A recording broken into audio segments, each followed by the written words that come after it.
안녕하세요. 날마다 새로운 바른지오 이조입니다. 반갑습니다.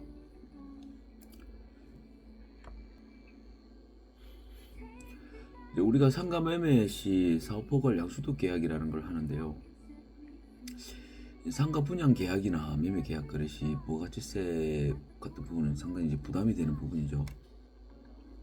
매매 대금의 건물분에 부가 납부해야 하기 때문에 경우에 따라서는 뭐 거래 금액에 따라서 이제 큰 부담이 될 수가 있습니다. 부가가치세하고 부가가치세를 또 납부하지 않는 사업포괄 양수도 계약에 대해서 알아보는 시간을 갖보겠습니다. 이 재화 및 용역을 공급하는 자는 부가가치세법에 따라 과세 기간에 부가가치세를 신고 납부하게 되는데 잘 아시죠? 우리가 흔히 거래한 아파트 매매의 경우에는 부가가치세를 납부하지 않습니다. 납부해 본 적이 없죠. 네. 저도 납부해 본 적이 없습니다.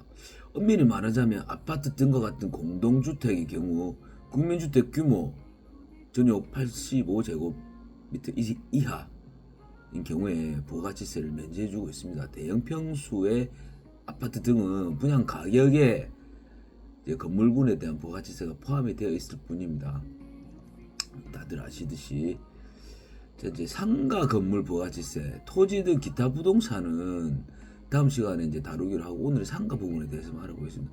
토지는 일단 재화가 아니라 생산물을 생산하는 요소로 보아 토지는 면세를 적용합니다. 이거 스키무 상식이죠.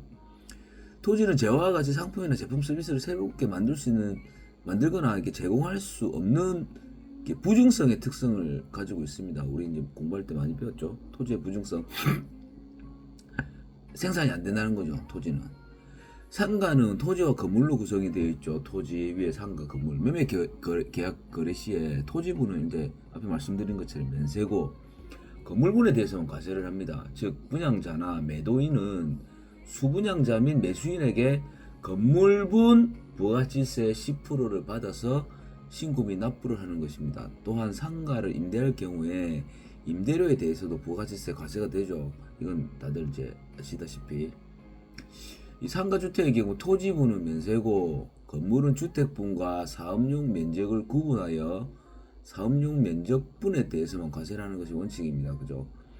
또한 사업포괄 양수도 계약으로 진행하게 되면 부가가치세를 신고 납부하지 않을 뿐입니다. 일반적으로 상가 매매 거래 계약 시에는 앞서 기술한 토지분은 면세고 건물분에 대해서만 과세를 하기 때문에 토지분 더하기 건물분의 10% 세금계산세를 발행하고 이제 신고 납부를 하게 됩니다. 그죠? 하지만 이제 사업포괄 양수도는 사업포괄 양수도라는 건 영업주가 본인이 영위하고 있는 사업 이런 업종을 일괄로 매매하는 것을 말합니다. 즉 그 사업의 동일성이 유지되며 사업의 주체만 변경되는 것을 사업포괄 양수도라고 합니다. 이런 경우 부가가치세법상 재화의 공급에 해당하지 않기 때문에 부가가치세가 과세되지 않는 것입니다. 이는 양도 양수인이 상호간에 부가가치세를 지급하고 신고 납부를 하더라도 내 양수인은 추후 또 매입세 공제나 환급을 받기 때문에 불필요한 신고 납부 이런 행정적 절차를 간소화하고 양수인의 부가가치세 부분만큼의 자금 부담이 이제 완화되는 효과가 있습니다. 사업포괄 양수도 거래는 일정 성립 요건에 부합하면 이제 부가가치세를 신고 납부하지 않기 때문에 우리가 꼼꼼히 챙겨봐야 할 부분은 사업포괄 양수도 계약의 경우입니다. 하지만 이게 몇 가지 성립 요건이 있습니다. 양도자, 양수자 모두 과세 사업자일 것. 당연하겠죠. 사업 전체를 양도, 양수할 것. 사업의 일부만을 양도 이런 거 인정이 안 됩니다. 삑. 조건의 변동이 없을 것. 임차인이나 하청업체, 직원 등의 세부적인 조건 변동은 인정이 안 됩니다. 이제 뭐 포괄 양수도 가능하는 경우를 보면 양도자, 양수자가 둘 다 일반 과세자일 경우 포괄 양수도 가능. 양도자, 일반 과세자, 양수자, 간이 과세자 포괄 양수도 가능. 양도자, 양수자, 간이 과세자 포괄 양수도 가능. 그 외에는 다 불가능합니다. 이렇게 양수한 후에 그 업종의 동일성 유지 요건 예전에 이제 10년이라는 그 업종 동일선 유지 요건이 있었는데 이게 폐지가 됐습니다. 예를 들어서 양수인이 양수 이후에 음식점업을 몇 개월 유지하다가 타 업종으로 변경을 해도 그 사업에 양수도로 인정이 되므로 부가치세를 추징당하지 않는 것입니다. 몇 개월 정도는 유지를 해야 되겠죠. 앞서 제 사례를 보니까 한 3개월 정도 유지하고 음식점으로 양수를 했다가 3개월 유지를 하고 뭐 부동산 중개사무소로 다시 뭐 업종 변경을 한다든가 이런 거 인정되는 걸로 그 사례가 있습니다. 뭐 참고를 하시고요. 사업포괄 양도 신고는 사업포괄 양수도 계약을 체결 후에 양도자는 양도일이 속하는 달의 말일로부터 25일 이내에 부가가치세 확정 신고를 할 때 이제 이러한 사업 양도 신고서 행정 서식이 다 있습니다.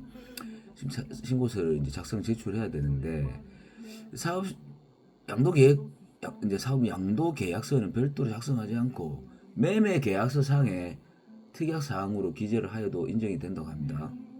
실제적으로 해당 사업에 관한 모든 권리와 의무를 포괄적으로 양수도 하였는지 어떤 사실관계가 중요하다고 할 수 있습니다. 자, 이상으로 사업 포괄 양수도 계약에 따른 부가가치세 내용에 대해서 알아봤습니다. 자, 다음에는 더 유익한 내용으로 찾아뵙습니다. 다들 추운 날씨에 감기 조심하시고요. 저 감기로 2주 동안 고생했어요. 2주. 여러분 감기 건강 조심하시고 자 오늘도 즐거운 하루 보내세요. 바른지오 이지였습니다. 감사합니다.